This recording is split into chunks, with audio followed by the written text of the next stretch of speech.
प्रत्येक गृहिणींसाठी उपयोगी पडतील अशा किचन टिप्स. क्रमांक 1.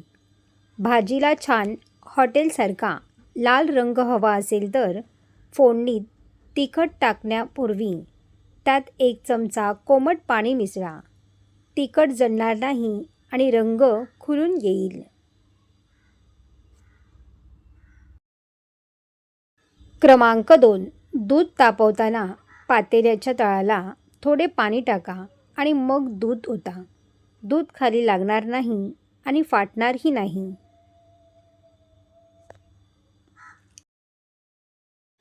क्रमांक 3. पुरीसाठी कणिक भिजवताना त्यात थोडा रवा आणि बेसन मिसळा. पुऱ्या छान खुसखुशीत बनतील.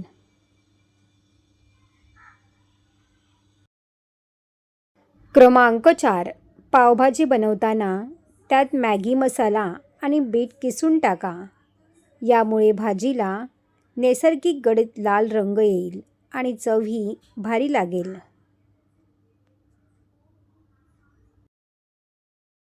क्रमांक 5.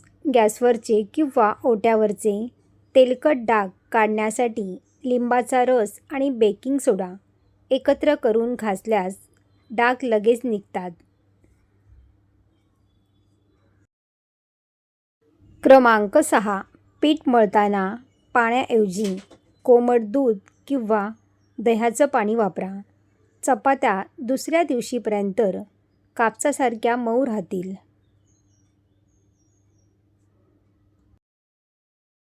क्रमांक 7.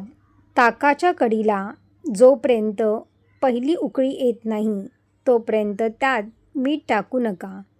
उकळी आल्यावर मीठ टाकल्यास कढी कधीच फाटत नाही. क्रमांक 8. डोशाचं पीठ भिजवताना त्यात मुठभर भिजवलेले पोहे किंवा 1 चमचा मेथीदाणे वाटून टाका. डोसा हॉटेलसारखा कुरकुरीत आणि सोनेरी होईल. क्रमांक 9. जुना तांदूळ शिजवताना त्यात 2-3 वेलदोड्याची सालं किंवा तमालपत्र टाका. साध्या तांदळाचा भातही बासमतीसारखा सुवासिक लागेल.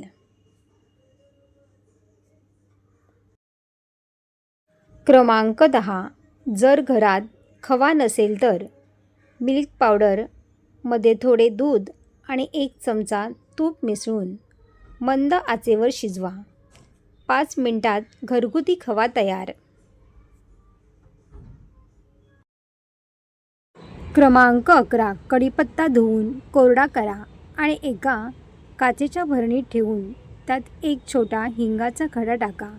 कढीपत्ता 15 ते 20 दिवस हिरवागार आणि सुवासिक राहतो. क्रमांक 12. बेसन किंवा मैद्याचे पीठ भिजवताना त्यात थोडं मीठ आधीच मिसळा. यामुळे पाणी टाकल्यावर गुठल्या होत नाहीत.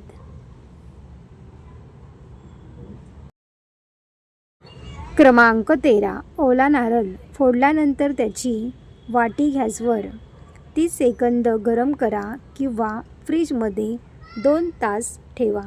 नारळ कवडीपासून लगेच वेगळा होईल. क्रमांक 14. एकदा तळलेले तेल पुन्हा वापरताना त्याला वास येतो. ते तेल गरम करताना त्यात छोटा आल्याचा तुकडा टाका. वास निघून जाईल.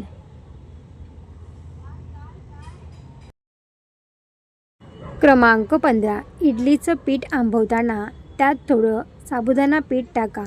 इडल्या कापसासारख्या पांढऱ्या आणि मऊ होतील. क्रमांक 16. संत्री किंवा मोसंबीचा रस काढण्यापूर्वी ती कोमट पाण्यात 5 मिनिटे ठेवा. रस दुप्पट निघेल आणि चवही छान लागेल.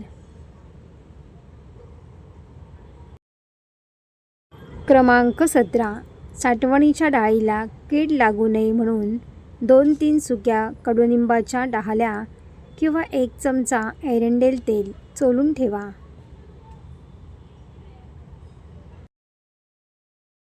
क्रमांक 18. चिकन मसाला किंवा बिर्याणीसाठी चिकन मॅरिनेट करताना त्यात थोडं कच्चं तेल आणि लिंबाचा रस लावा, तर चिकन शिजल्यावर आतून एकदम मऊ आणि ज्युसी राहतं. क्रमांक 19. पनीर ग्रेव्ही बनवताना पनीरचे तुकडे कापल्यावर ते कोमट पाण्यात थोडं मीठ आणि हळद टाकून 10 मिनिटे ठेवा आणि ग्रेव्हीमध्ये 1 चमचा मध घाला. यामुळे पनीर मऊ राहतं आणि भाजीला भन्नाट चव येते.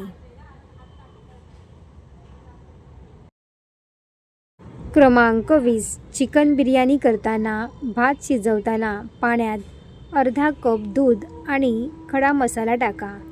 तसेच दम देताना वरून थोडं केसरचं दूध आणि साजूक तूप सोडा. बिर्याणीचा सुवास घरभर दरवळेल.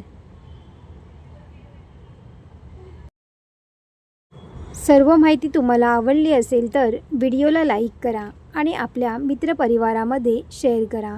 असेच नवनवीन व्हिडिओ पाहण्यासाठी चॅनलला सबस्क्राईब करा. धन्यवाद.